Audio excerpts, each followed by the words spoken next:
Ric's book at bedtime. Hello everybody, welcome back to Ric's book at bedtime.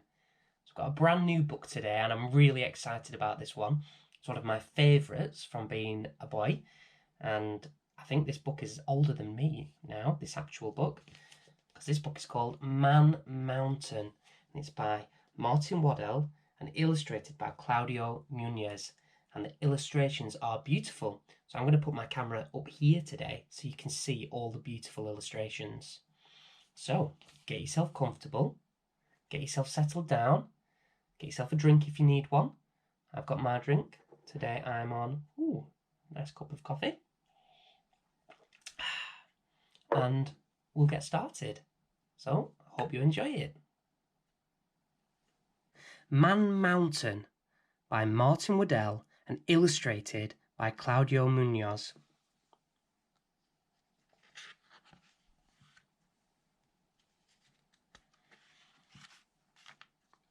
Oscar was the last of the giants. He was very lonely.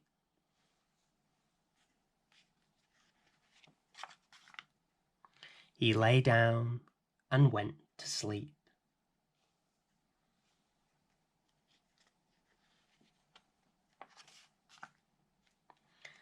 There were hurricanes and storms and floods and twisters and volcanoes, but Oscar just slept on, forever almost.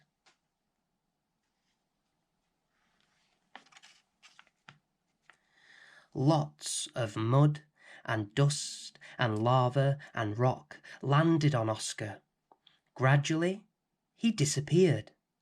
He was just a big grassy bump with a great big forest where his beard had been. People called the bump Man Mountain.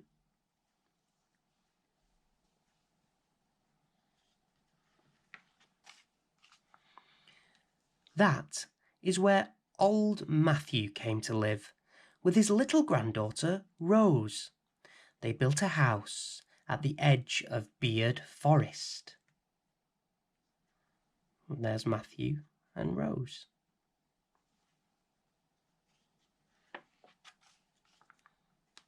Where do you live, Rose? The children in Ankle Village asked when Matthew took Rose to the village shopping. Beard Forest, Rose told them. You should come up and talk to me sometimes. You go up left leg, round hip, over belly, past Button Lake and... We don't go up there, the children told her. It's lonely, Man Mountain is. Is it? Said Rose. We don't like the sounds, said the children.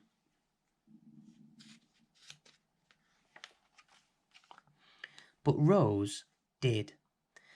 They were friendly little sounds, snores or gurgles. They kept her company. Rose was lonely and bored with no one to talk to, and she wanted to have an adventure. So she went exploring. I think I can just peek a big nose in the distance. We shall see. She went over Lower Lip, passed round the dark entrance to Mouth Cavern, along Upper Lip, and right up to Big Nose, all by herself. There were 2 huge caves up by Big Nose. She took a rope and tied one end to Pimple on Big Nose, and the other end round her waist, and then she went into the darkness of Left Nostril to find out what was there. Tickle, tickle, tickle, tickle, tickle. Ah, tish, hoo! A great whoosh of air came down Left Nostril. Rose flew out over Moustache bushes and Upper Lip. She was left dangling on her rope, twisting and turning above the drop into Mouth Cavern.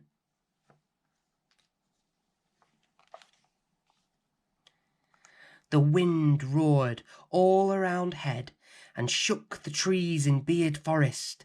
It blew the roof off Matthew's house and nearly blew Matthew away. "Help!" Rose cried, but Matthew couldn't do anything. He was too busy blowing about. The earth on Man Mountain was shaking and splitting. The forest was swaying and swinging, and down below everything was upset, with rumbles and gurgles and burps happening all over the place.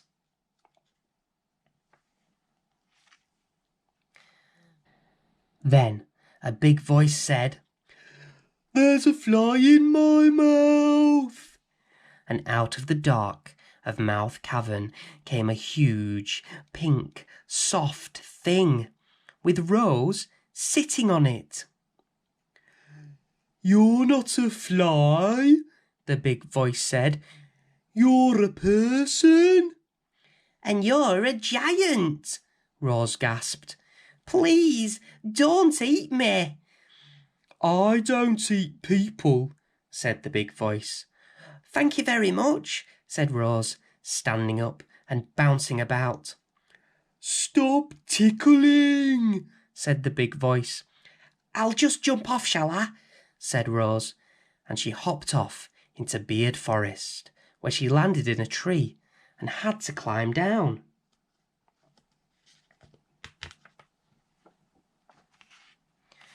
She found Matthew. They clung to each other as the forest rocked and shook. Then the shaking stopped. "Now we can get away," Rose said, but Oscar heard her. Splosh! A wave came running down Cheek, just missing Rose and Matthew.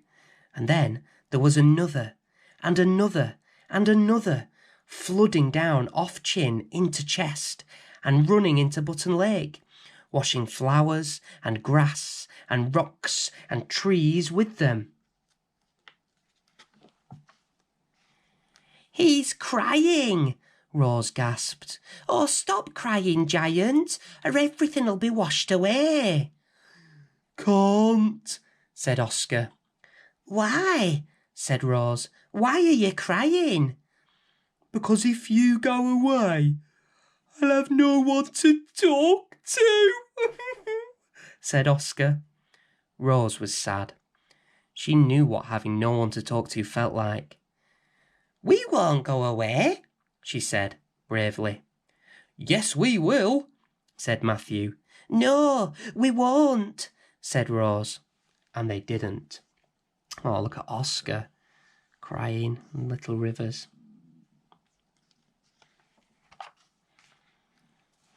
They stayed on Man Mountain, and Rose talked to Oscar.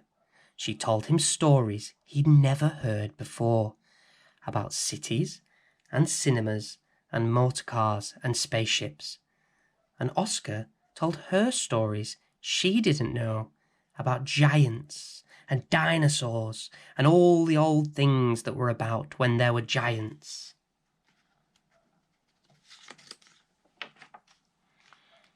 Oscar's voice was so loud that the people in Ankle Village heard it.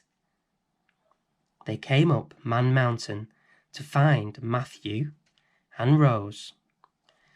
"What's that noise, Rose?" they said. "It's Oscar's giant stories. Stay and hear them."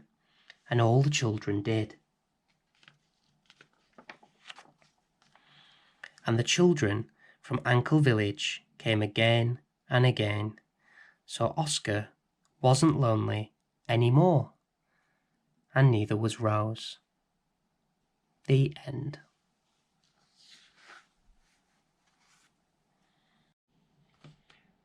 So there you go. I hope you enjoyed that. As I said, it's one of my favourite stories, and hopefully we'll be back with a Rick's Book at Bedtime with more books soon.